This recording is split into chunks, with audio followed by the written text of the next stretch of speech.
bercerita di TikTok, bercerita di YouTube, bercerita di IG, bercerita di Facebook.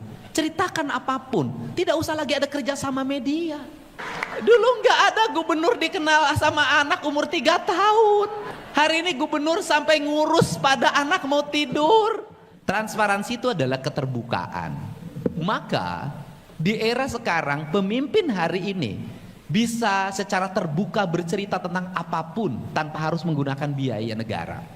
Bercerita di TikTok, bercerita di YouTube, bercerita di IG, bercerita di Facebook. Ceritakan apapun, tidak usah lagi ada kerja sama media. Efisien.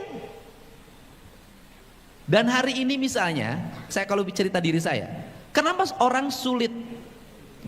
Saya kalau misalnya tidak punya YouTube, itu mungkin fitnah tiap. Saya sudah demo berjilid-jilid di Gedung Sate. Kenapa? Karena banyak ucapan saya yang dipotong, kemudian disebarkan. Ini nggak bisa nyerang sama saya. Kenapa? Karena dia ada sumber utuhnya. YouTube bercerita tentang apa adanya. Ketika dipotong, sumber aslinya ada. Yang itu saya punya, bukan orang lain yang punya. Saya bisa bercerita anggaran gubernur, anggaran Pemda, apapun saya ceritain. Dan hari ini tidak ada yang tidak ditakuti oleh publik dan penyelenggara di Indonesia kecuali media sosial. Dan terakhir, kalau ngomong demokrasi, saya mengalami inilah demokrasi yang sebenarnya adalah hari ini. Dulu orang berdemokrasi diputuskan oleh elit. Dulu orang demokrasi diputuskan oleh organisatoris. Saya termasuk organisatoris. Dulu orang berdemokrasi milih langsung tapi tidak ngerti isinya. Hari ini jangan merasa diri kita pinter, jangan merasa diri kita hebat. Kenapa? Setiap orang hari ini bisa speak up. Hari ini Mak Ici yang tinggal di Gunung Gede Pangrango di kakinya itu bisa speak up lewat TikTok, ngomong naon siate profesor. Aing mah teu ngarti. Dia speak up memprotes pernyataan seorang yang pinter. Cek nini mah orang bisa memberikan penilaian secara terbuka. Maka hari ini di negeri ini hampir yang beda dengan 5 tahun yang lalu. 5 tahun yang lalu seorang tokoh yang ngomong di TV tiap hari itu bisa dipercaya omongannya dan bisa dijadikan panutan. Hari ini nggak bisa. Kalau dia bertentangan dengan keinginan publik, tidak selaras dengan hati nurani publik, dia nggak bisa jadi tokoh besar lagi. Kenapa? Publik mengadili secara terbuka dalam setiap waktu. Dan yang paling efektif mengadilinya lewat TikTok. Susah. Sampai hari ini gubernur bukan ngurus APBD, ngurus anak mau tidur. Ibunya nggak sanggup, anaknya susah tidur, susah makan, jajan terus, main HP terus. Kan akhirnya minta pada gubernur, hei anak-anakku, siapa yang susah makan? Siapa yang susah tidur? Siapa yang jajan terus? Ayo, siapa yang main HP terus? Ayo, siapa yang melawan sama mama dan papahnya?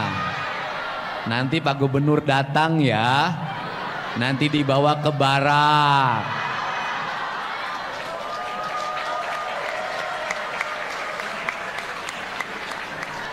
Dulu nggak ada gubernur dikenal sama anak umur 3 tahun. Hari ini gubernur sampai ngurus pada anak mau tidur. Dibikin sistemnya kalau anak lagi nangis langsung dibuka. Nih Pak Dedi ini ngomong. Langsung saya ngomong, hei anak-anakku. Itu kalau diefektifkan itu, kalau diduitkan, itu dulu sosialisasi lewat Dinas Pemberdayaan Perempuan dan Pelindungan Anak, lewat gerakan PKK, pertemuan berapa puluh kali itu jilid, berapa jilid, itu berapa miliar yang dibutuhkan. Sekarang gratis. Hei, siapa mahasiswa yang dari rumahnya suruh bayar uang kuliah tapi dipakai pacaran?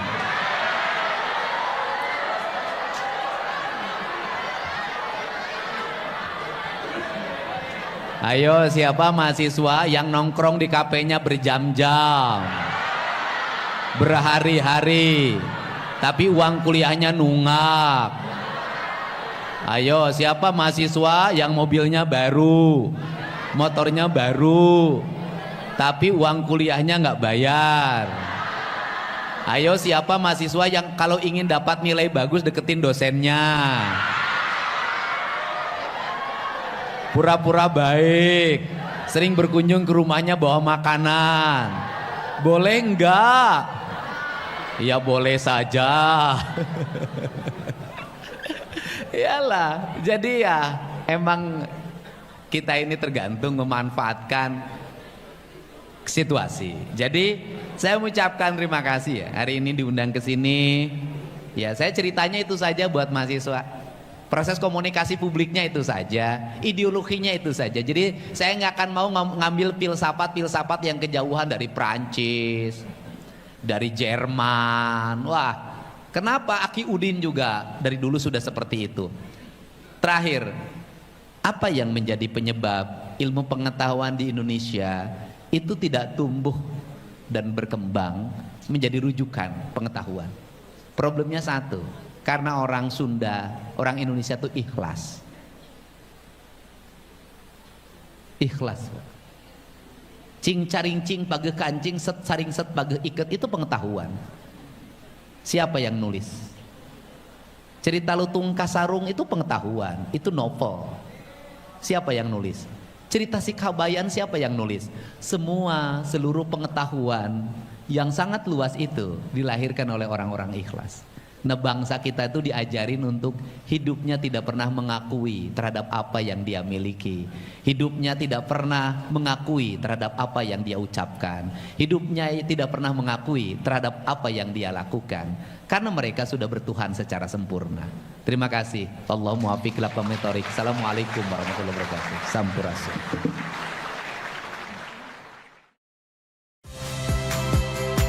Saya Valentina Sitorus. Saksikan program-program Kompas TV melalui siaran digital, pay TV, dan media streaming lainnya.